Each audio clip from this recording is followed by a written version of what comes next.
Aber Vader, dankie vir die voorreg wat sê om vanoggend u woord op te breek. Dankie Heilige Gees dat u ons openbaringsgees gee vanoggend. Ek bid Heilige Gees dat u ons ore aanraak, ons gedagtes aanraak, dat ons gehoorsaam sal word aan u woord. Vader, mag elke woord wat gespreek word uit die troonkamer uitkom en mag ons almal mekaar op 'n nuwe vlak bedien. En mag ons ook u op 'n nuwe vlak beleef vanoggend. Vader, ek bid dat u ons geopende ore en geopende harte sal gee vir u onfeilbare woord wat net in ons harte kan kom deponeer. Iets wat ons nie weet of verstaan of verwag nie, maar dat u vir ons 'n openbaring bring wat vir ons elkeen op ons eie manier aanraak. Ons gee al die lof en dan eer. Amen. Goed. Die tema, wie weet wat die tema is? Vriendskap met Elohim. Kijk, so die themastelling van vanoggend is om 'n reis van 'n sondaar oor te gaan tot vriendskap. Ja. Maar voordat ek by daai punt uitkom, is daar kernbeginsels wat julle almal al 1000 keer gehoor het. Maar daai kernbeginsels is so belangrik dat ons dit vandag net weer vanaf vasmaak. Want as jy nie daai kernbeginsels het nie, gaan die plek waar die vliegtuig beland nie vir julle sin maak nie. Dit gaan vir soos 'n grondpad waarop ons 'n buiging wil wees. So ons gaan begin by 'n paar baie kernbeginsels. Goed soos jy is vrygekoop, jy's vry van die las van sonde en al daai tipiese goedjies. Maar gaan deur dit gaan, want dit is super belangrik dat julle elkeen van daai goedjies baie mooi vasmaak volgens. En die oomblik dat ons verby daai punt is, dan gaan ons begin spoed val. En dan gaan ons by 'n lekker plek uitkom. So as jy dit gehoor het vanoggend, asseblief luister nog steeds. Ek weet dit is baie keer 'n moeilike ding om aan te luister as jy klaar weet waar aangaan. Maar dit is super belangrik. So die eerste ding wat ek vir julle wil sê, 2 Korintiërs 5:17. Julle kan saam lees as julle wil, maar ek gaan moet lees aan my kant. Daarom as iemand in Messia is hy 'n nuwe skepsel. Die ou dinge het verbygegaan, kyk, dit het alles nuut geword. Nou die interessante ding daar is, daai nuwe skepsel, daai nuwe in Grieks beteken eintlik 'n prototipe. Wat dit beteken is, daar was op hierdie planeet Aarde was daar nog nooit iets soos daai hier nie. Ek was hierdie persoon, ek word 'n nuwe skepsel, ek word 'n nuwe prototipe van myself, daar was nog nooit so iets op Aarde nie. Bedoelende, ek voel soos 'n sondaar, ek kom tot wedergeboorte, ek kom in Messia, dan is ek nie meer dieselfde persoon nie. Al voel die wêreld rondom my dieselfde, is ek nie dieselfde nie. Die beste voorbeeld vir my was die dag toe ek met my eerste dogtertjie by die hospitaal uitstap. Dit was vir my die snaakste ding dat mense my normaal aankyk. Soos die lewe gaan aan. En ek stap hier uit en my hele lewe is omgedraai. Want ek stap in die baba dogtertjie uit en iemand vra vir my vraag, waar kry die kind? Wie se kind is dit? Kom stap jy met die kind in die pram? Soos, hoe kan jy dit doen? En dit was vir my die snaakste oomblik en dit is die oomblik wat ek besef het, dit is hoe dit voel om wedergebore te wees. Jy stap uit en in jou binneste is daar 'n roering, daar's iets anders wat gebeur het. Ek is absoluut in die moment. So belangrik om daai kern begin vas te hou. Verstaan julle?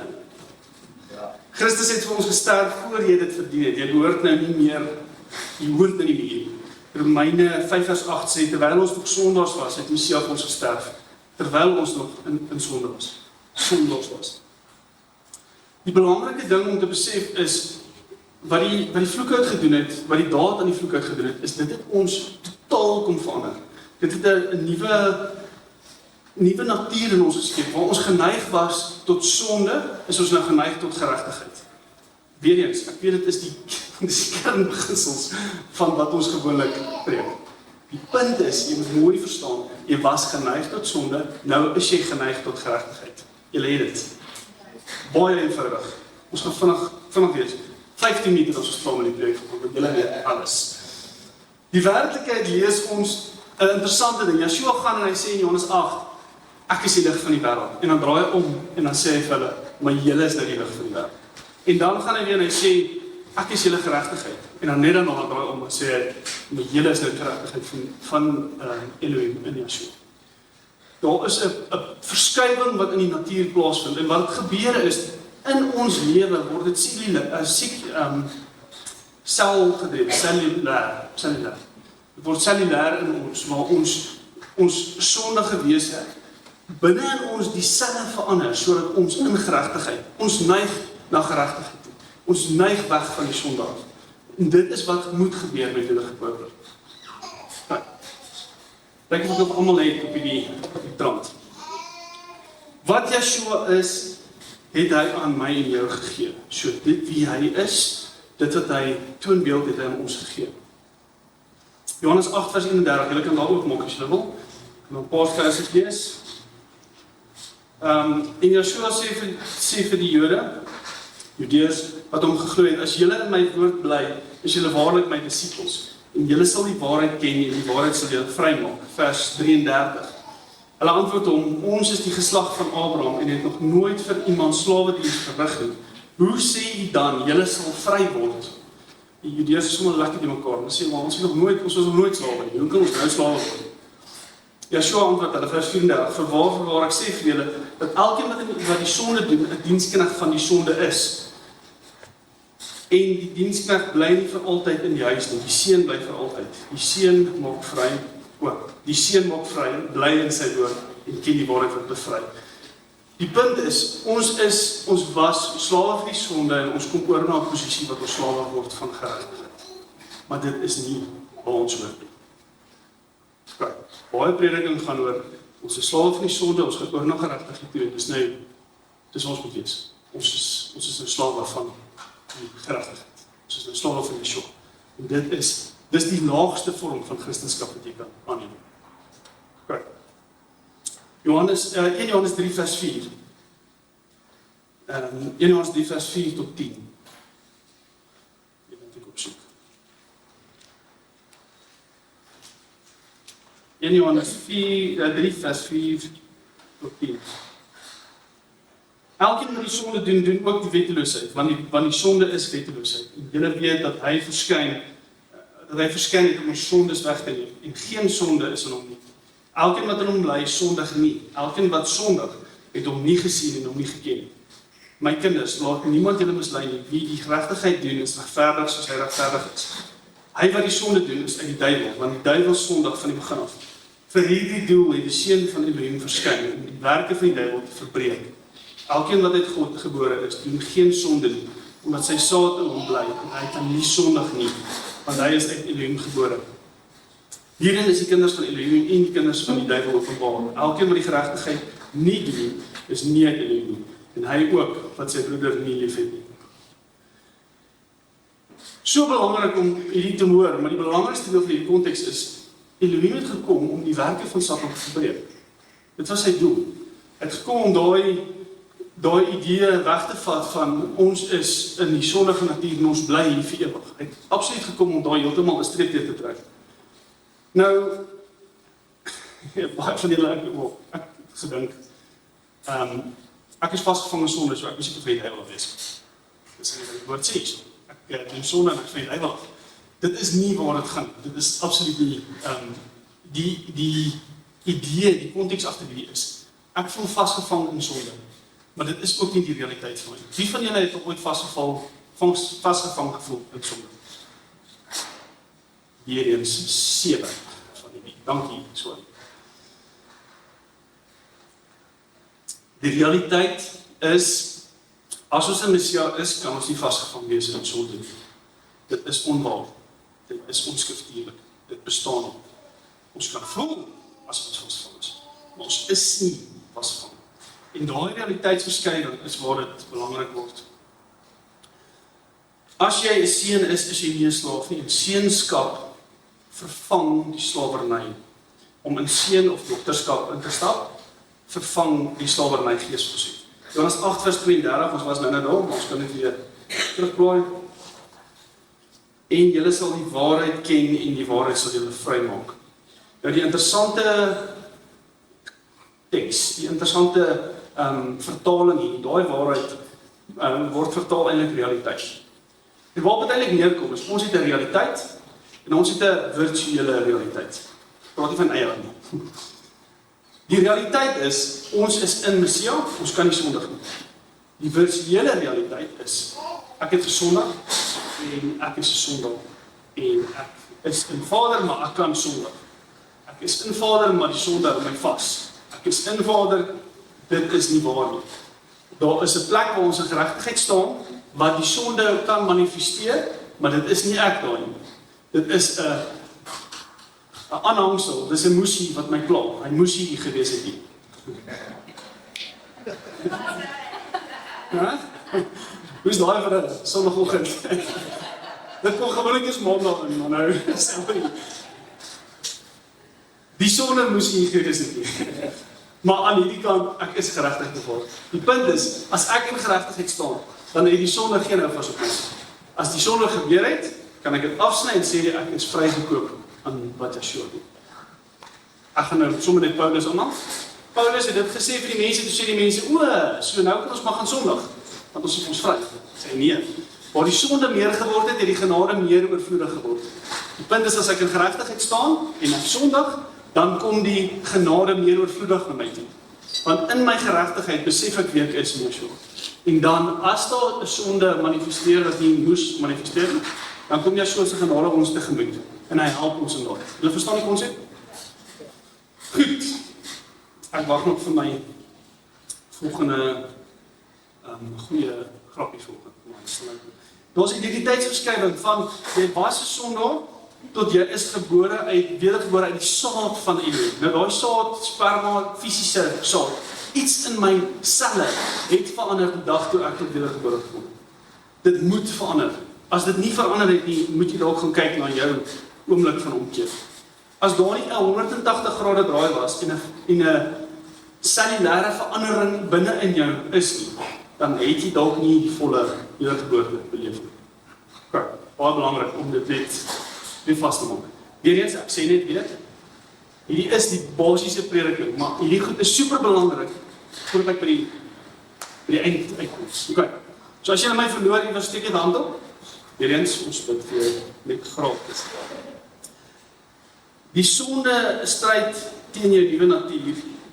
Dit is wat gebeur. Jou nuwe natuur is jou geestelike DNS. Daar's 'n nuwe struktuur wat gevorm het in jou. En wat die sonde doen is hy veg teen haar geestelike DNS struktuur in jou. En dis al wat dit is. Dis amper, ek wou sê dis arrogansie. Waar jy moet kom en sê maar sonde, wat er net 'n sonde gebeur. Dis nie ek nie. Hierdie is wat is. Dis nie eintlik arrogansie, dis eintlik intelligensie. Om te besef, Vader het ons by 'n plek gebring om te sê, hierso stap ek hier smal weg. Hierso stap ek op 'n plek waar ek verstaan ek is die saad van Elohim. Ek stap in volle geregtigheid en wat ook al hier buite gebeur, die sonde wat manifesteer, dit is nie wie ek is nie. En ek trek myself weer terug na waar die geregtigheid is. Daar's 'n absolute identiteitsverskuiwing wat plaasvind. En ons verlaat hierdie virtuele realiteit en ons kom by 'n plek waar die realiteit vir ons is. Ons is uit God gebore. Daar is geen houvas meer vir ons. Die gevoel van vasgevangheid. Baie mense het al vir my gesê, "Isma, dis nou mooi wat jy noem, maar ek voel vasgevang. Ek voel soos ek kan nie loskom van hierdie bande nie." Julle, dit is onwaar. Dit sit tussen die ore. Want as jy waarlik vry is jy waarlik vry. Jy kan nie vry wees en nie vry wees nie. En vry wees en nie vry wees nie. As ek tot wedergeboorte gekom het, is ek vry van die las van die sonde. Dit kan manifesteer, maar ek is absoluut vry. Jy kan nie in 'n gevoel leef van ek voel vasgevang. Want dan, of dit sit tussen die ore, of jy het nog nooit tot werklike wedergeboorte gekom. En dit is krities vir jou stap in die geloofspad om daai vas te maak in jou lewe. Voel ek werklik vry? Of voel ek vasgevang? Het ek werklik tot bekering gekom? Ja of nee? Het ek werklik tot wedergeboorte gekom? Ja of nee? Dis soos in Romeine wat Paulus praat van die doop, want hy sê ek is in die dood van Yeshua gedoop. Ek is absoluut afgesterf vir die sonde en opgestaan as nuwe skepsel, nuwe prototype. Romeine 6 vers 17. Maar ons dank Elohim dat julle wel diensknegte van die sonde was, maar van harte gehoorsaam geword het aan die voorbeeld van die leer wat aan julle oorgelewer is, en vrygemaak van die sonde, het julle diensbaar geword aan die geregtigheid. Nou die eerste stap wat ons het as gelowige is, ons word 'n slaaf. Voor die eerste stap van gelowige is ons is 'n slaaf van die sonde. Ons word gebore in hierdie wêreld, sondige wêreld, ons is die slaaf van die sonde. Dan die eerste stap van gelowige is, ek word nou slaaf van geregtigheid. Okay. Dit is die basiese beginsels. Die punt is nou, as ons by slaaf van geregtigheid is, dis nie waar dit stop nie. Baie van ons het gekom by daai plek gesê, kyk, ek moet nou net hier, ek moet nou nie te veel dinge roer nie, ek is nou net op 'n mooi pad, alles gaan nou alright terug, daar is bietjie sondes wat manifesteer, maar dis alright, ek is 'n slaaf van Vader, ek doen wat hy sê en ek is daar. Julle, dit is die absolute begin van Christendom. En as jy daar bly, mis jy 'n ongelooflike deel van jou geestelike lewe. Ja. Johannes 15, ons gaan 'n hele paar verse lees, ek gaan vir julle wag dat julle daar kom, Johannes 15 vers 1 tot 3.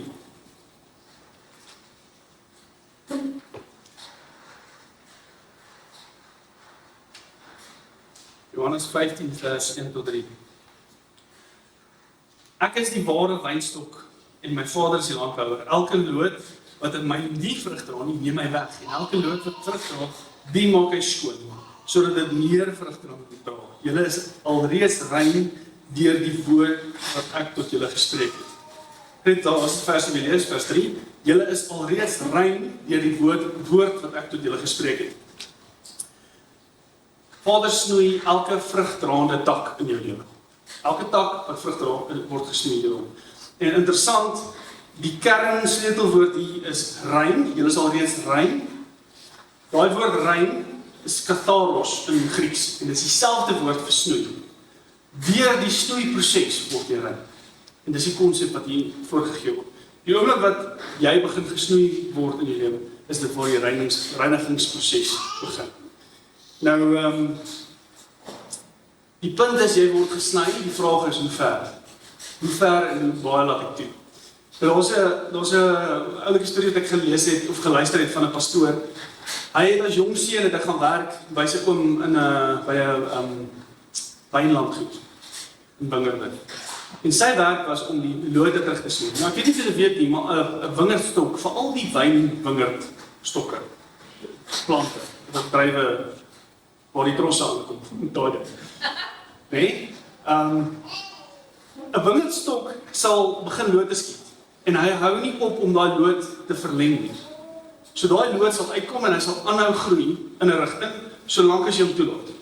As jy 'n wingerdstok los, ek het eers daarop gelees 50 meter per loot per seisoen as jy hom los. En hy gaan en wat gebeur is hy dra blare, maar hy dra nooit vrug nie. Want hy overextend the ability. En dan kom hy by 'n punt dat hy baie mooi blare het, maar hy het geen vrug nie. En die pastoor vertel waar hy gegaan het en hy moes die lote gaan terugsnoei tot by die laaste plek waar daar vrug was. En wat dan gebeur is, die energie kom deur tot op die verste punt van die loot, hy het terug afgesnoei daar en dan stoor daai energie terug in die vrugte. En dis wat gebeur met 'n druiweplant. Dankie vir die biologie klas. Dis my interessant. Die interessante ding is, hoe meer jy snoei, hoe meer vrug is daar. Hoe minder jy snoei, hoe meer gaan die plant dood en hoe minder vrug is daar. Baie eenvoudige konsep, maar is nog 'n mooi van toepassing op elkeen van ons ou lewetjies. Is dit nie? Snoei herlei die energie van 'n uitbreiding sonder vrug tot 'n vrugbare produksie van 'n lewe. Nou die vraag is, het een van julle al gevoel, jy het al so ver lote geskiet, dat jy nou maar net so 'n ou plantjie is met 'n paar blare, maar geen vrug het? Ek het al... Pastoor, dankie dat jy so werk. Die punt is, daar is twee keuses wat Vader vir ons gee. Of jy word gesnoei, of jy word gesny. That's it. Die keuse is by jou. Jy moet besluit, gaan ek toelaat dat ek gesnoei word, of gaan ek toelaat dat ek gesny word? Want as ek ander lote groei sonder vrug, as ek ander toelaat dat ek nie gesnoei word nie, raai wat gebeur? Jy is nie meer nodig. Dis 'n baie harde woord, dit is nie die realiteit. Julle is alreeds rein deur die woord wat ek tot julle gespreek het. Daai Johannes 15:3 wat sê julle is alreeds rein deur die woord wat ek tot julle gespreek het. Daai reinheid is die snoeiproses, die snoeigereedskap is die woord van Vader wat aan ons toe kom. Daai dingetjie, daai stemmetjie wat vir jou sê jy kan nie hierdie doen. Onthou wat staan in hy jou naaste lief. Ja, dis die woord wat Jahwe tot ons spreek, deur Yeshua, deur die Heilige Gees, wat ons alreeds snoei. Die oomblik dat ons oorklappe opsit en sê, wow, dis nie nou lekker om te hoor nie. Dit is wanneer ons die snoei nie aanvaar nie. En ons is alreeds rein deur die woord wat ons gespreek is. Krities om te verstaan, Heilige Gees, daai stemmetjie, is baie belangrik om te laat. Jou gewete is daar vir 'n rede. Johannes 15 vers 4 en 5, ons gaan verder lees daarop. Bly in my soos ek in julle, net soos die loot geen vrug kan dra van homself, as dit nie in die wynstok bly nie, so julle ook nie, as julle nie in my nie bly nie. Ek is die wynstok, julle die lote, wie in my bly en ek in hom. Hy dra veel vrug, want sonder my kan julle niks doen. Die interessante konteks hierso is, sonder my kan julle niks doen nie. Dis nie vir gelowiges bedoel. Daai teksversie, sonder my kan julle niks doen nie, is nie vir ons bedoel. Want ons is nooit sonder Elohim. Die oomblik dat ons tot wedergeboorte gekom het, is ons nooit sonder hom. Heilige Gees is altyd by ons. Weet julle dit? Sjof? Hy sal jou nooit begewe en jou nooit verlaat nie. Daar's baie mense wat sê, ag, ek kan tog niks sonder Vader doen nie. Ja, dit is 'n negatiewe ding om te sê. Jy is nooit sonder hom. En dan as jy sê dit, elke oomblik van elke dag is Heilige Gees met jou, by jou, in jou, deur jou, om jou, en hy werk in jou. Jy kan nie sê, ag, ek kan tog niks sonder hom doen nie. Hy is deel van jou, dit is fundamenteel, dit is cellulair, is hy in jou. Dit is nie, jy kan nie as jou arm oplig as jy by jou is nie, so moenie dit sê. Hebreërs 13 vers 5, ek sal jou nooit begewe en nooit verlaat nie, dis wat ek so 'n versie van hom doen. Filippense 4 vers 13, ek is tot alles in staat deur Yeshua wat my krag gee. Oral, elke liewe oomblik, elke plek, as jy by die winkel staan, is hy by jou, in jou, om jou, hy werk deur jou. Johannes 15 vers 6 tot 7, ons gaan verder. Vers 6, as iemand in my nie bly nie, word hy uitgewerp soos die lood en verdroog, en hulle maak dit bymekaar en gooi dit in die vuur, en dit verbrand. As julle in my bly en my woord in julle, sal julle vra net wat julle wil en julle sal dit verkry. Die belofte is bly in hom en sy woord in ons en dan vra ons wat ons wil. Nou vanoggend, wat jy nou dink ek wil net 'n boek skryf. Die boek se titel is Wishful Thinking. En die eerste teksversie is: as jy in my bly, vra net wat jy wil en jy sal dit verkry. Klink nie soos 'n boek, 'n treffer. Die snaakse ding van hierdie is, dis 'n belofte uit Vader se hart uit. Vra net wat jy wil, jy sal dit verkry. So my vraag was, hoe kom ons by daai punt uit? Weet julle? Dink julle weet. Hoe kom ons by daai punt uit? Klim in die kruiwag. Vir die wat aanlyn luister. Wel vir wat, sy nommer is. Ekskuus, ons weet jy die regering? Sorry, die snaakste ding vir my van die snoeiproses is, dan stap ons uit en sê ons, ek moet gesnoei word. Ek verstaan nie, vandag is my dag 1 van my snoeiproses. Stap ek in by die werk, Vader asseblief snoei my, en dan kom ou Frikkie. Julle ken vir ou Frikkie. Hy sneer jou elke manier verkeerd op, elke liewe dag. Kom ou Frikkie na jou toe. Hoor jy het alweer die plitter, regtig, net daar. Wil nie hoor nie. En die snaakste ding is, Vader gebruik die mense in jou lewe wat jou baie irriteer, gewoonlik, om jou te bring op 'n plek wat hy jou snoei. Dit is so belangrik om elke geleentheid te sien en te sê, weet jy ou Frikkie, jy's tog net 'n rukkie. En ek sal dit aanvaar en ek sal vandag gesnoei word. Want dit, deur die snoeiproses is waar my plek kom, wat Vader ons gebruik. Spreuke 27 vers 6 sê, die wonde deur een wat liefhet is opreg bedoel, maar die soene van die vyand is oortollig. Getrou is die wonde van 'n vriend, en God gebruik die ongemaklike mense in ons lewe baie keer om ons te snoei. Oeg, dit is so lekker om te hoor. So lekker om te weet, maandagoggend moet ek baie oor die oë kyk, en my vrou in die oë kyk en sê, dit is toch 'n bonatuurlike snoeiprosesie. Die punt wat ek probeer maak is, die snoei is die pad na die belofte. Vra wat jy wil mense verkry. As ek die snoei mis, dan kan ek nie kom by die plek waar die belofte vir my sal wees.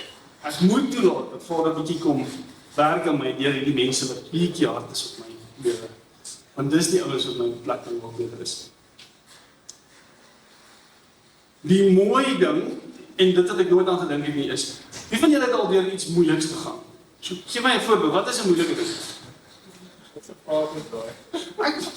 Hierdie lyk soos 'n klomp wenners. Ek is altyd hier voor en dan voel ek soos ek is die vuil een, die swaar kry een. Het iemand al deur 'n moeilike ding gegaan? Gee vir my iets wat moeilik was. Wat? Werkloosheid. So as jy geweet het, binne 3 maande kry jy 'n nuwe werk wat dubbel die salaris is en. Sou daai snoei moeilik wees? Ja? Nog iets moeilik? Ja, iemand? Egskeiding. As Tannie geweet het kom ons sê die vryheid wat Tannie kry in 6 maande van iets wat baie sleg was. Sou daai 'n ongelooflike traumatiese gebeurtenis wees? Ja, maar sou dit makliker wees om deur daai proses te kom? Die oomblik dat ons die doel verstaan van die snoeiproses, raak die snoeiproses maklik.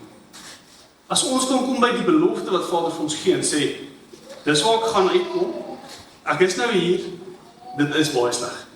Hou vas. Want ek weet, hier kom iets beter. Die punt van snoei is om te verstaan waar die belofte van Vader in daai snoeiproses kom. As ek by 'n plek is en ek sê, ek is werkloos, kyk nou net Vader my begeer en my verlaat. Dis nou so.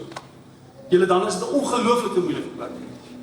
Om deur daai plek te kom is baie moeilik, maar om te kom by 'n plek en sê, maar ek het 'n belofte in my lewe. Daar's 'n profetiese woord in my gespreek, daar is iets waarop ek staan. Lekker groeiproses. Bring dit aan. Want ewe skielik, die oomblik wat by jou plek kom wat ek daai snoei deurgegaan het en ek kom by daai nuwe plek, is waar Vader vir ons sê, nou is die losmaking, nou is die nuwe lewe wat ons kry. Dit is, weet jy waar begin hierdie konsep vir ons die grootste word? As jy as 4-jarige tandarts te gaan, en dan tandarts, as jy instap, dan haal hy so sy stokkie uit. Hoe vas? Ons gaan net eers die snoeiproses gaan, maar na die tyd, is die sy stokkie uit. Dis presies wat ons as gelowiges moet doen.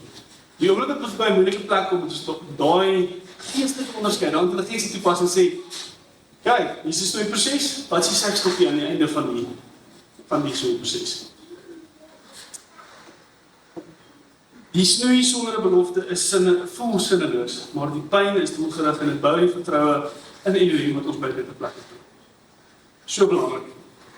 Nou, alles wat ek gesê het, onthou dit is net die begin. Hierdie is nou net die aanloop tot, ek het nog nie eens die inleiding klaar gemaak, dit is nog nie aanloop na die eindelike projek. Die boodskap gaan eintlik oor om uit slawerny uit te kom. En slawerny in geregtigheid ook. Die slawerny van Yeshua ook. Ons moet nie daar wees nie. Dit is die beginpunt. Die sentrale fokus wat ek het is die slaaf van geregtigheid is absoluut die laagste vorm van Christendom van geloof gewees. En ons word geroep om by 'n hoër plek uit te kom. Romeine 8 vers 14.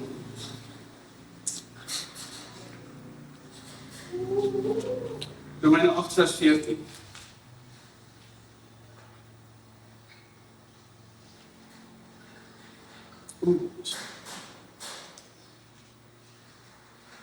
Want almal wat deur die Gees van Elohim gelei word, is kinders van.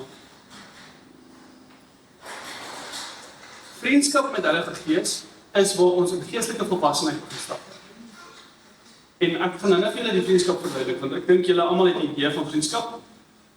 Ek sien baie mense stem saam met vriendskap is die volwassenheid, maar ek dink julle besef die grootte en die wyte daarvan nie. Johannes 15, ons was nou daar, ek wil gou weer daar 'n stukkie lees vir julle. Johannes 15 vers 1 tot 8. Nee, ekskuus van 8 tot 13. Johannes 15 8 tot 13. Is julle nog met my? Ja. Goed. Ons is amper af van die aanloop af. Dit is 'n baie kort vlug, maar die aanloop is lang een. Hierin is my Vader verheerlik dat julle veel vrug dra en julle sal my disippels wees. Vers 9. Soos die Vader my liefgehad het en ek julle ook liefgehad, bly in hierdie liefde van my. As julle my gebooie bewaar, sal julle in my liefde bly. Net soos ek die gebooie van my Vader bewaar en in sy liefde bly. Dit het ek vir julle gesê dat my blydskap in julle kan bly en julle blydskap volkome kan word. Dit is my gebed. Dat julle mekaar moet lief hê. Soos ek julle liefgehad. Groter liefde het niemand as dit nie, dat iemand sy lewe vir sy vriende gee. Julle is my vriende as julle alles doen wat ek julle beveel. Moet net vir julle lees. Julle is my vriende, as julle alles doen wat ek julle beveel. Ek noem julle nie meer die kern. Let op. Julle, ek noem julle nie meer diensknegte nie, omdat die diensknegt nie weet wat sy Heer doen nie. Maar ek het julle vriende genoem, omdat ek alles wat ek van my Vader gehoor het, aan julle bekend maak. Noem julle nie diensknegt nie, want die diensknegt weet net wat hy moet weet op daai stadium. Jy gaan nie vir ou Piet, wat vir jou werk, jou besigheidsstrategie vir die volgende 70 jaar neerlê en sê, dis hoeveel miljoene ek wil maak in 'n jaar. Jy sê vir ou Piet, hier is jou werk, doen jou werk, baie dankie, was jou verlof, ek gaan jy aan, maar die volledige plan, is dit nie iets wat jy vir 'n slaaf verdeel. Maar met 'n vriend om 'n braaivleis vir, ou maat, dan vertel ons die hele storie. Die punt is, die oomblik dat ons by 'n plek kom wat ons uit hierdie slawerny uit kan beweeg, van Joshua, onthou dis 'n goeie slawerny hierdie, dis ten minste op die regte plek. Die oomblik dat ons daar kan uitbeweeg na 'n plek waar ons in vriendskap kan leef, wat ons alles weet, wat vir ons plan is vir ons vorentoe.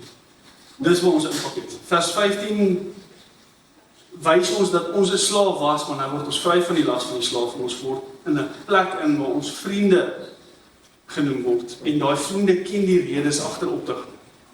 'n Vriend ken 'n rede agter opdrag. Nou die slaaftoets wat julle almal julleself kan vra vanoggend. Weet ek wat is die einddoel van my opdrag nou? Ek is geroep om te bedien, ek is geroep om my werk. Weet ek wat is die einddoel van my werk?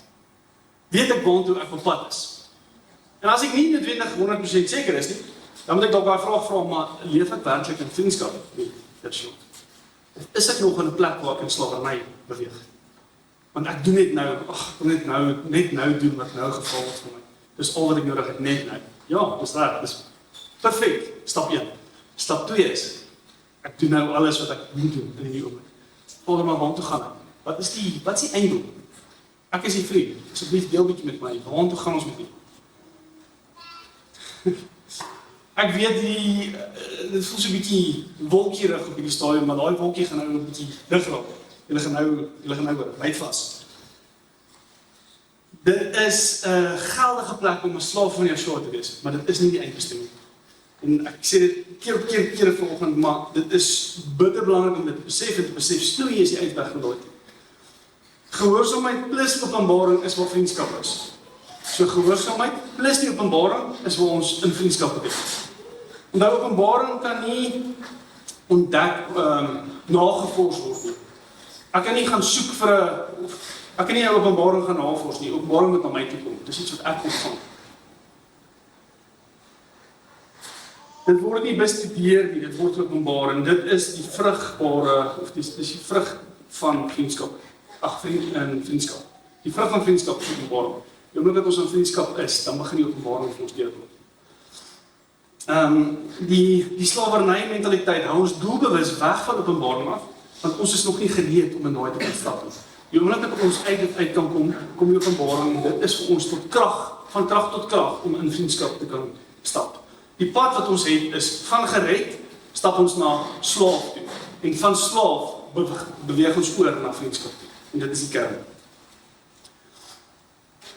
Genesis 18. Kom ons lees maar. Genesis 18 vers 16 tot 26. Dit is so klein bietjie dit. Genesis 18.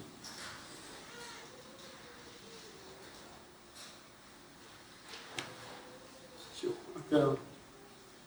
ek blaai so saggies aan die Bybel is so mooi. Genesis 18 vers 16 tot 26. Terwyl Abraham tog sekerlik 16, ekskuus. Toe staan die manne daarvan dan op en hulle het gekyk en na die kant van Sodom en Abraham het saam met hulle gegaan om hulle weg te bring. Daarop sê Jahwe, sal ek vir Abraham verberg wat ek gaan doen, terwyl Abraham tog sekerlik 'n groot en magtige nasie sal word en al die nasies van die aarde hom geseën sal word, want ek het hom verkies dat hy aan sy kinders en sy huis na hom bevel sal gee dat hulle die weg van Jahwe moet hou om geregtigheid en reg te doen, sodat Jahwe tot Abraham kan bring wat hy oor hom gespreek het. Verder het Jahwe gesê, die geroep oor Sodom en Gomorra is waarlik groot en hulle sonde is waarlik baie swaar. Ek wil neerdaal en sien of hulle werklik gehandel het, soos die geroep oor hulle is, wat by my aangekom het. En so nie, ek wil dit weet. Toe het die manne daarvandaan weggedraai en na Sodom gegaan, maar Abraham het nog bly staan voor die aangesig van Jahwe. En Abraham het nader gekom en gesê, sal u ook die regverdiges saam met die goddelose ombring? Miskien is daar 50 regverdiges binne die stad, sal u hulle ook ombring en die plek nie spaar terwyl van 50 regverdiges daar binne nie. Laat dit ver van u wees om so iets te doen, om die regverdiges saam met die goddelose om te bring, sodat die regverdige gelyk is met die goddelose. Laat dit ver weg wees van u. Sal die regter van die ganse aarde geen reg doen. Vers 26. Toe sê Jahwe, as ek in Sodom 50 regverdiges vind binne die stad, dan sal ek die hele plek spaar om hulle te volg.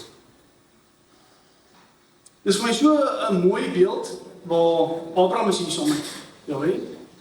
En daar's 'n bietjie van 'n onderhandeling. Jahwe sê, eerstens, dis baie interessant. Hy sê, laat ek afgaan en gaan kyk wat daar aangaan. As 'n vader nie alwetend wou wees op daai oomblik nie. Nee? Lees jy dit ook so, of is dit reg? Hy is alwetend, maar hy het daai oomblik gekies om nie alwetend te wees nie. En hy kom by 'n plek by Abraham en hy vertel eintlik aan Abraham, en hy sê so, sal ek dit aan Abraham verberg? Hy sal nie. Hy gaan vir Abraham sê, hoorie, ek gaan af om Sodom en Gomorra te gaan bekyk, en as daar iets sleg is, dan gaan ek hulle verwoes. En Abraham het ewe skielik 'n geleentheid om met die lewende God 'n gesprek te voer. Maar sal u daai mense uitdaag? Nadat Vader gesê, ek gaan afgaan, ek gaan hulle uitdaag. Sê hy maar, sal u?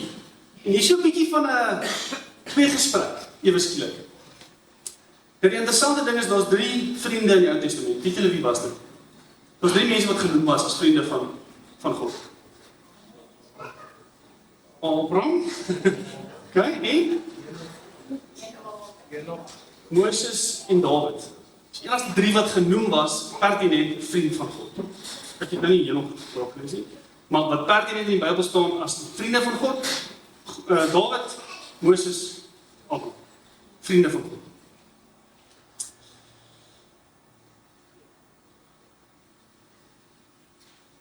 Terwyl dit was my mening. Terwyl Vader afgaan en na Sodom en Gomorra gaan kyk, is Abraham heeltyd daar. Dit voel vir my, ek's 'n prentjie mens, so ek sien heeltyd hierdie 2 wat lekker nou saam afstap, en soos ons nader kom aan Sodom en Gomorra, soos besef Abraham, hoorie, dit is nou die tyd, ek moet gou praat, want ons is naby en ons gaan amper sien, en Abraham sê, hoorie, my vader, regtig, as daar 50 is, okay, as daar 30 is, as daar 20 is, as daar 5 is, as daar 1 is. En so het Abraham 'n bietjie van 'n gesprek voer. Die sleutel wat hier uittel is, eerste ding, is vaders versteek nie iets vir sy vriende nie.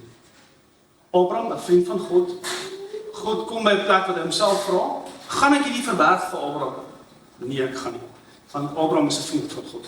Hy verberg dit nie. Die vrug van vriendskap is wat God openbaar alles en nooi jou tot 'n plek van beïnvloeding. Ek het vroeër gesê, asseblief nie uithardloop in die kerk stig nie. Dis nou die oomblik. As jy gewonder het, as al hare begin op die nek reg op staan, die volgende 22 minute om net my sin te voltooi. Daar's 'n plek in jou Christendom waar jy toegelaat word om met Vader te praat, sodat jy tot 'n invloed kan wees van 'n besluit. En ek het die Bybelvers om dit te bewys.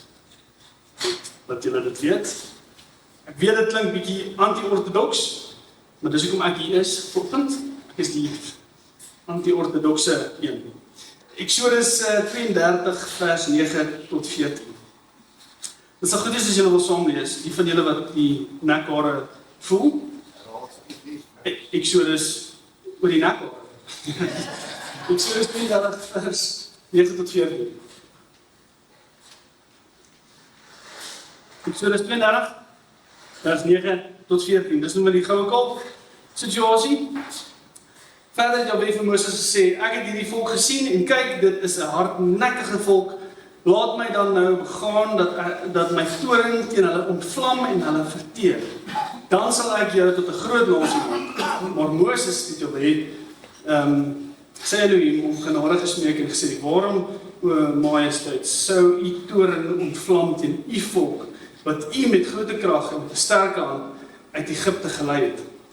Waarom sê die Egiptenaars spreek en sê, in kwaadwilligheid het hy hulle uitgelei om hulle in die berge om te bring en hulle van die aardbodem af te vernietig. Wend U af van die gloed van die toorn en laat dit U berou oor die onheil van die volk. Gedenk aan Abraham, Isak en Israel, U knegte vir wie by Jouself gesweer het en aan wie gesê het, ek sal julle nageslag vermenigvuldig soos die sterre van die hemel en die hele land waarvan ek gespreek het. Sal ek aan julle nageslag gee, dat hulle dit vir ewig kan beerwe. Vers 14, toe het Jahwe berou oor die onheil wat hy gesê het, dat hy sy volk sou aandoen. En Moses het omgedraai en van die berg afgeklim. Julle, besef julle die oomblik. Die God van Abraham, Isak en Jakob kom by 'n plek en hy sê, hy verwoes die hele volk. Nou, dis klaar. En Moses kom, 'n vriend van God, en hy sê, kom ons, my vriend, kom ons praat net 'n bietjie oor. Onthou U die brandende bos. Onthou U, net daarna het U gesê, ek moet gaan en U volk gaan uitlei. Onthou U die beloftes. Kom ons dink 'n bietjie daaroor. En hier gaan Vader en hy sê, ek het berou oor die besluit wat ek gemaak het. Julle, is dit nie 'n ongelooflike plek om te wees in 'n vriendskap met Vader, dat jy kan sê, my joh, hierdie is nou nie, kom ons praat net 'n bietjie oor. En Vader gaan verander, die God, die lewende God van die wêreld. Kom en hy verander sy lewe. In vriendskap met God het ons 'n ongelooflike krag om in 'n verhouding te tree met ons. Moses beroep Vader op die verbondsgeskiedenis en hy herinner aan dit wat gebeur het.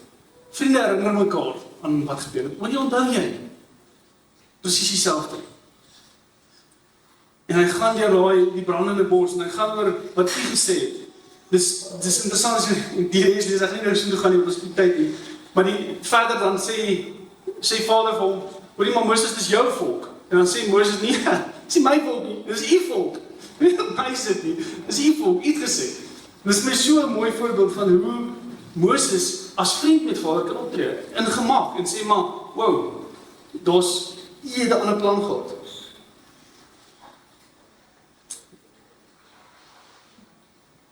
Dit is, wat ek hier wil sê is, Vader het nie 'n fout gemaak nie. Hoor mooi. En hy maak nie foute nie.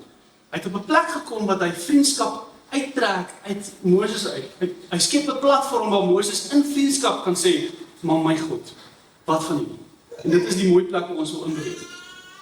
God toets harte en 'n vriend reageer, 'n slaaf gehoorsaam sonder om dit te praat. As Moses in 'n slaaf mentaliteit was, wat ek sê, dis reg. Kappie is van maar hy het op 'n plek gekom wat ek sê, in 'n verhouding, 'n vriendskapsverhouding, kan hy met Vader praat. Die slaafverhouding is een rigting, dit doen net wat gevra word, maar die vriendskapsverhouding is waar ons kan begin gesprek voer. Nou, is daar klomp iets vers, ek gaan dit vir julle gee, julle kan dit self gaan lees. Eksodus 33 vers 1 tot 3, 11, 14, 15. So, Eksodus 33 van 1 tot 15, kan julle gaan lees. Maar wat daar gebeur is, God sê, na hierdie hele storie sê, okay, ek sal die volk nie uitwis nie. Maar weet jy wat, ek gaan vir julle engel stuur, en dan gaan julle met die engel in die beloofde land kom. En Robert sê Moses, ek bly eerder hier in die woestyn met U teenwoordigheid, as wat ek in die beloofde land inbeweeg met U.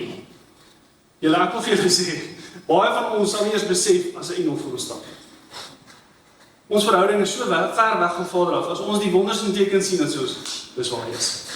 Ons harte is so ver weg verwyder van die vriendskap met U, dat ons baie keer gaan mis as 'n engel saamstap. Maar Moses in 'n posisie van vriendskap weet presies wat die verskil is tussen Vaderhart en 'n engel. En hy sê, ek weier om te beweeg as die teenwoordigheid van God nie by my is nie. Ek bly eerder hier as wat ek met die engel was.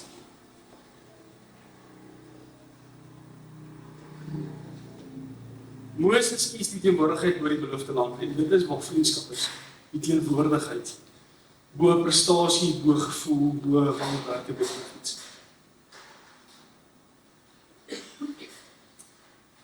Interessant, spreek 31 praat van die trouvrou. Julle almal het al die storie gehoor, elke persoon wat al getroud is, het al gehoor van die spreek 31 vrou.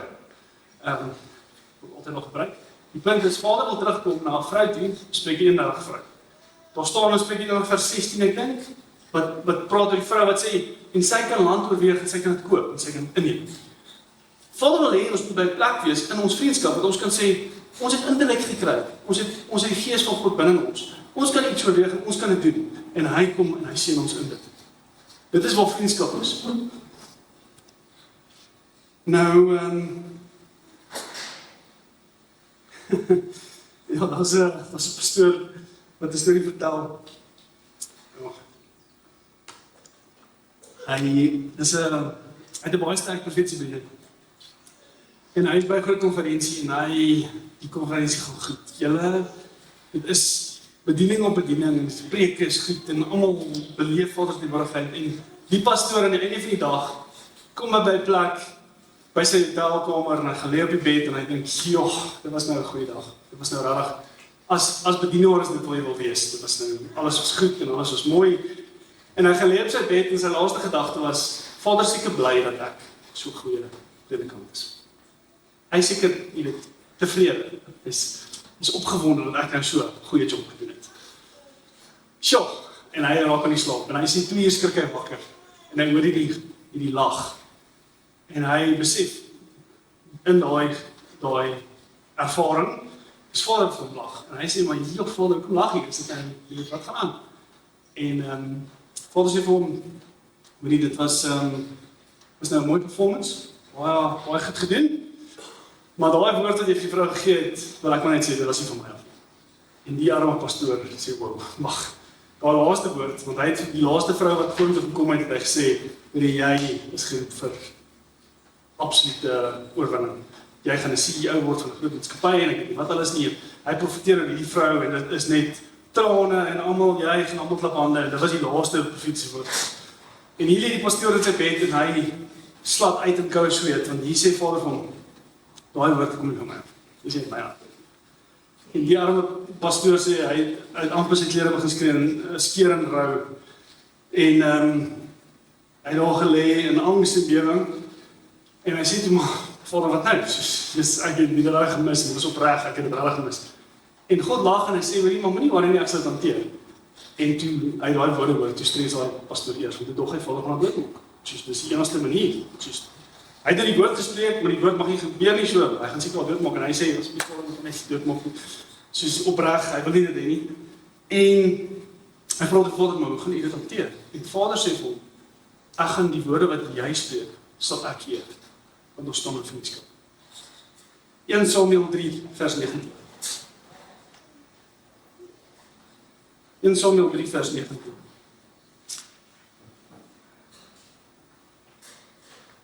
Is jy nog hier? Ja. 3 mense. Ons vorder. Ons gaan nou net weer. So ons 1 Samuel 3 vers 19.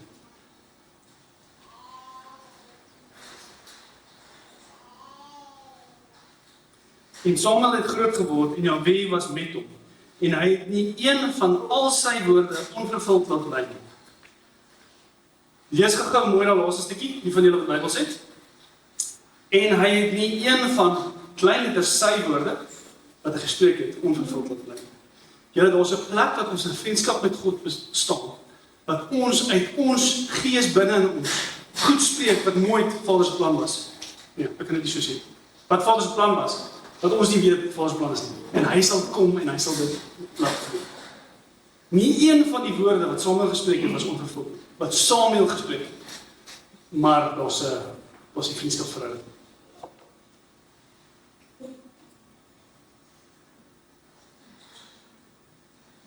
Die vraag wat ek myself moet vra is, in normale vriendskap, watter vriend sou ek wees as ek altyd reg is, as ek altyd die sê het?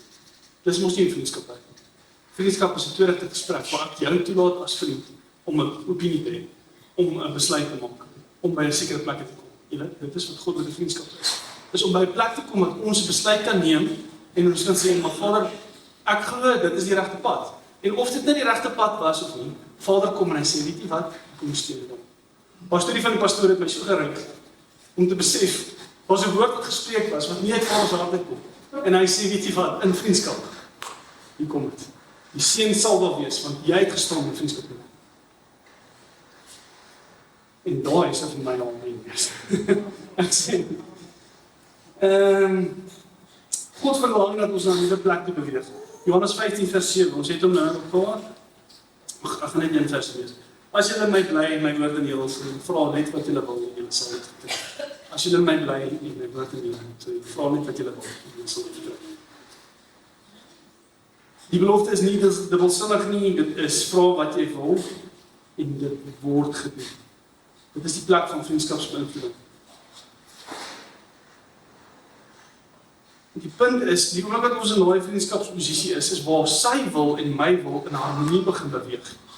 En my gedagtes is sy gedagtes. My gedagtes is om goed te doen vir ander. My gedagtes is om sy wil uit te leef. En al was dit nie Vader se plan aanvanklik dat ek iets doen nie, omdat ek in sy wil is in volle harmonie, kan ek spreek en die lewende God kom saam in hy seun wat ek beplan. Julle hoor dit? Ja. Joh. Die woord sê verrukking van sinne. Ek dink vragies hier. Verrukking van sinne. Lukas 22 vers 42 praat van die tuin van Getsemane waar Joshua gaan en hy sê dit is die tyd vir kruisiging en hy sê vir Vader, as dit U wil is, laat hierdie verbygaan, maar as dit nie U wil is nie, is reg, ek sal dit vat. Dit wys vir my ook daai is 'n vriendskapsverhouding. Joshua voel op daai oomblik, hierdie is 'n groot oomblik. Ek kan nie. En hy sê vir Vader, as dit U wil is, laat dit gaan. As dit nie U wil is nie, ek sal dit vat. En dit is, alhoewel dit is God se Vader se Heilige Gees. Seën en verstaan alles wat die Vader se hart is met daai gesprekvoering van as dit nie wil is, dat dit nog verby gaan. Dis my so 'n mooi voorbeeld van die vriendskapsverhouding wat ons het.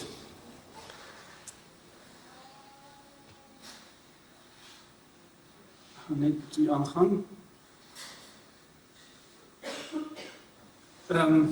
Genesis 2 vers 9 praat oor die skepingsverhaal en van die twee bome. Die boom van kennis en die boom van kennis van kennis van God. Lewe, skuis, dankie. Lewe, ek sê vir die boom, is dit goed. Julle deel, die res nie. Die sentrale waarheid is, daar's baie mense wat sê, ag, as hulle net die boom van kennis van goed en kwaad net uitgekap het aanvanklik, dan was dit nou nie 'n probleem. Die punt is, Vader nodig ons uit in 'n vriendskapsverhouding om 'n besluit te maak. Wat help dit? Jy kan nie 'n besluit maak nie. Wat help jou lewe? As daar nie sonde was nie. My vraag was altyd, hoekom is Satan nie net gestuur Pluto toe nie? Of Mars of Venus? Dan kon hy daar regeer soos lekker en ons kon hier regeer soos lekker en ons kan aangaan.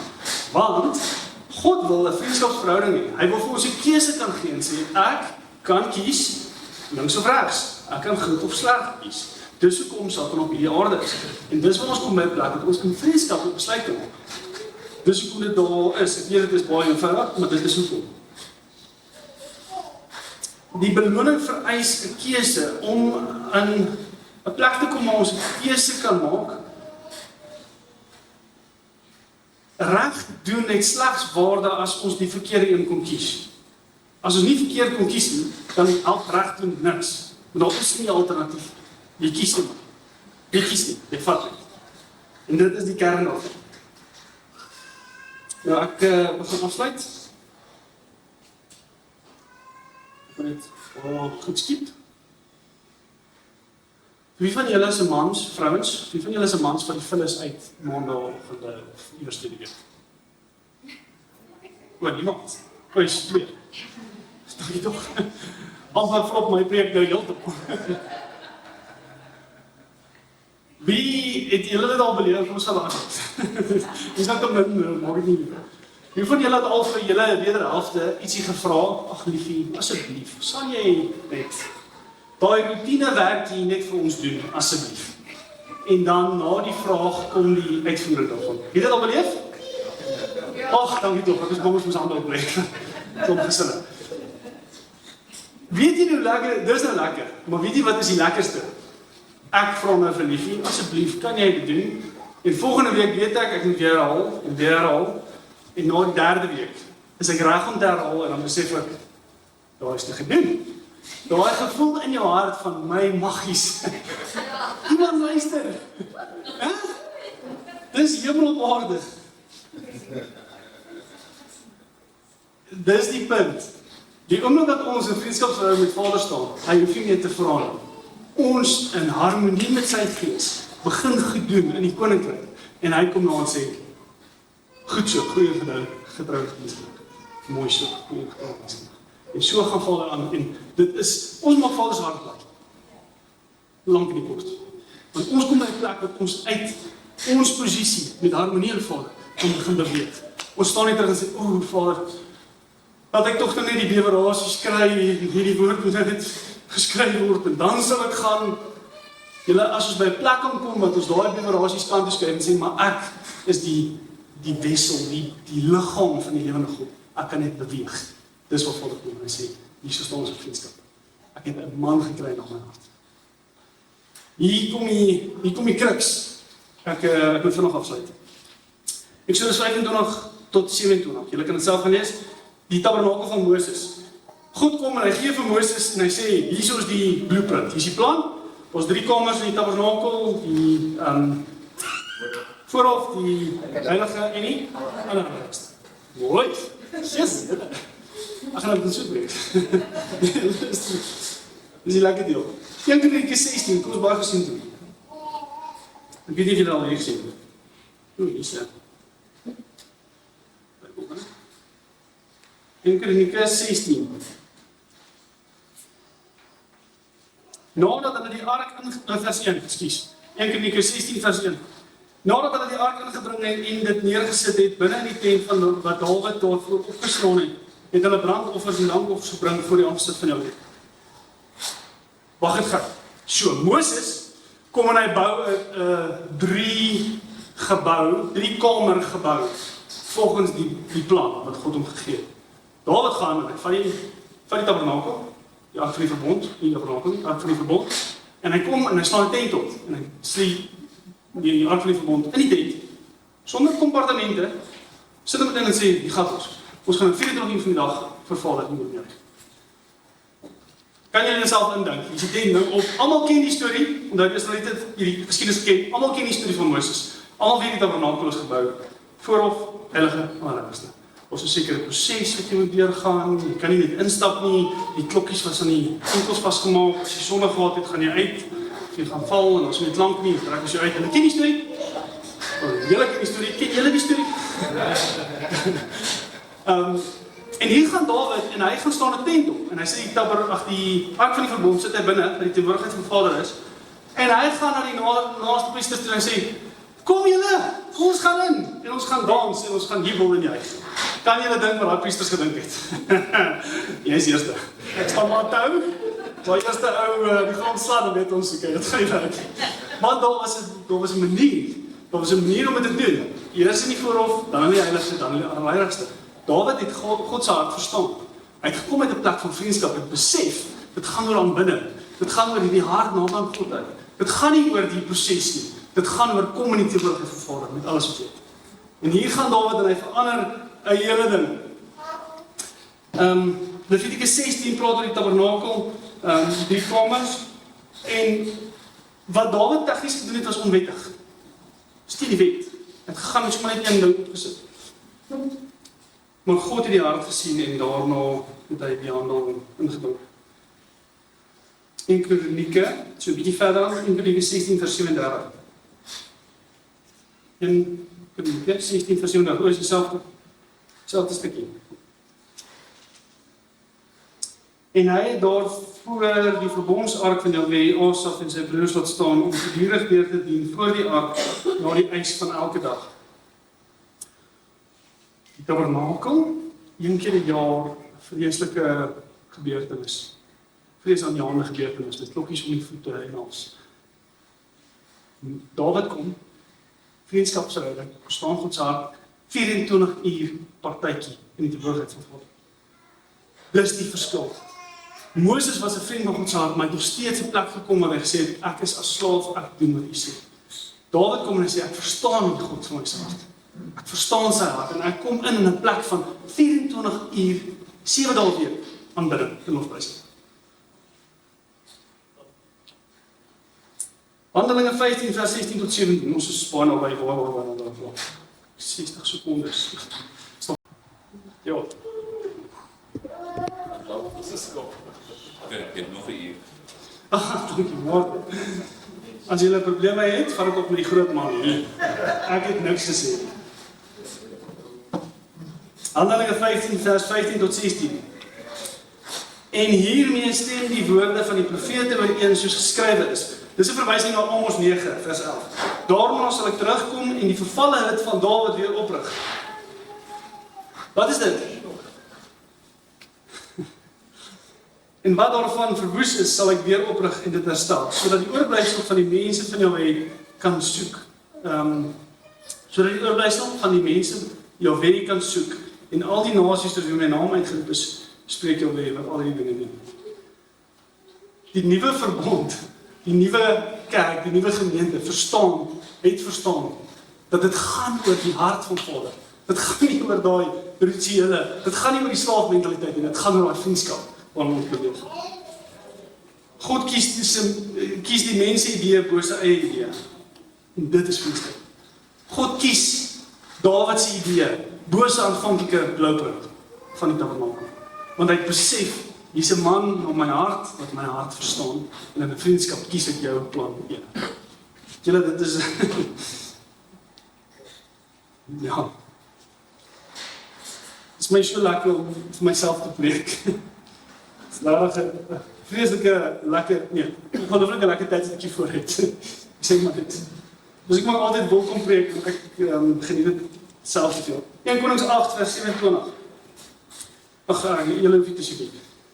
Salomo gaan en hy erken dat sy pa, Dawid, dit was sy plan om daai tent op te rig. En hy sê vir Vader, my pa se plan, ek parafraseer nou verskriklik, my pa se plan was om daai tent op te rig, verbondsark in te sit, maar dit was sy plan. Dit was nie u plan nie, dit was nie my plan nie, dit was my pa se plan.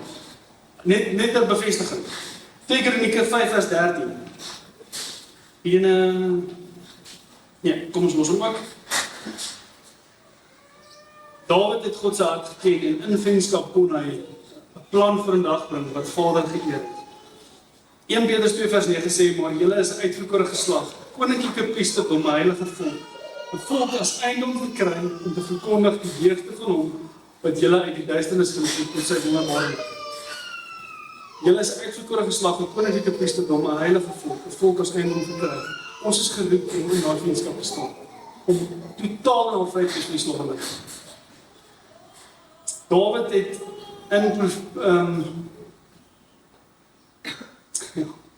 Dawid het die Nuwe Testamentiese beweging gesien. Kyk, die laaste teksvers in Johannes 15 vers 15. En hier is die kers op die koek, en dis die landingsbaan, en alles kom tot 'n einde.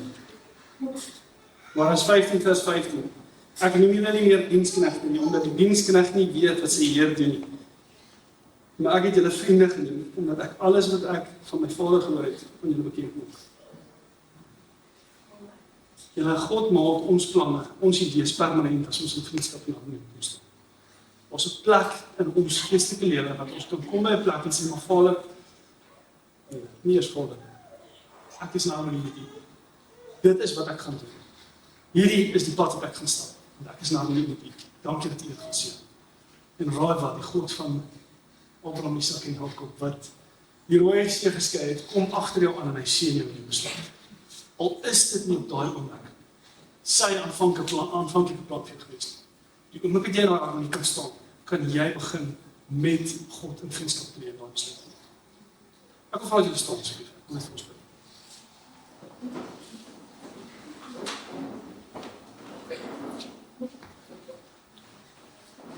Kan ek vra dat julle jou hand net op julle hart sit, net asseblief. Maar Vader, dankie vir 'n oggend soos hierdie waar ons net ietsie kleins van U hart vir ons kan beleef. Vader, ek bid dat elkeen van ons 'n nuwe openbaring sal beleef van U. Vader, ek bid dat U, soos ons harte klop, Koning, 'n verandering sal bring in die manier hoe ons met U praat, met U leef. Koning, ek bid dat U ons slaafmentaliteit sal wegvat. Dat ons vandag kan opstaan in 'n nuwe manier van doen, 'n nuwe manier van dink, en dat ons in vriendskap kan staan. Koning, dat ons nie meer sal wonder wat volgende Wat wil u hê dat u, dat ons in die volle harmonie wat ons het met u, kan vooruitgaan en sê, maar hierdie is die besluit. Dankie dat u dit sê. Koning, u woord is vol beloftes, en elke belofte daarvan, soos die woord sê, is ja en amen. En dit kom net uit 'n plek van harmonie uit. Dit kom net uit 'n plek van vriendskap uit. Vader, en ek bid dat elke ding in ons lewe wat nog nie in lyn is nie, elke ding wat nie daar hoort nie, elke ding wat ons weghou van vriendskap met u, Vader, of dit 'n wedergeboorte is, of dit bekering is, of dit die sondebesef is, wat dit ook al is, Koning, dat u alles uit die weg uit sal ruim, dat ons by werklik 'n nuwe plek kan kom, 'n nuwe blaadjie kan omslaan, in 'n vriendskapsverhouding met u.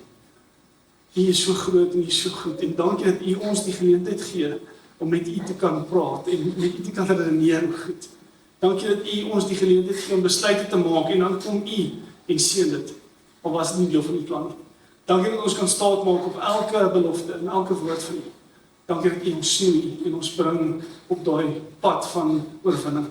Wat ons werklik wegkom van die slaaf van geregtigheid, slaaf van Yeshua, tot 'n vriendskap verhouding met u. Koning, ons is so lief vir u, maar ons weet nie. Dit is nie 'n tikkie nie en dit is nie vir u ons het nie. Dankie vir die liefde wat vir ons oorvloedig is en die genade wat vir ons nog meer oorvloedig is. En ek kom toe al die lof en al die eer. Amen.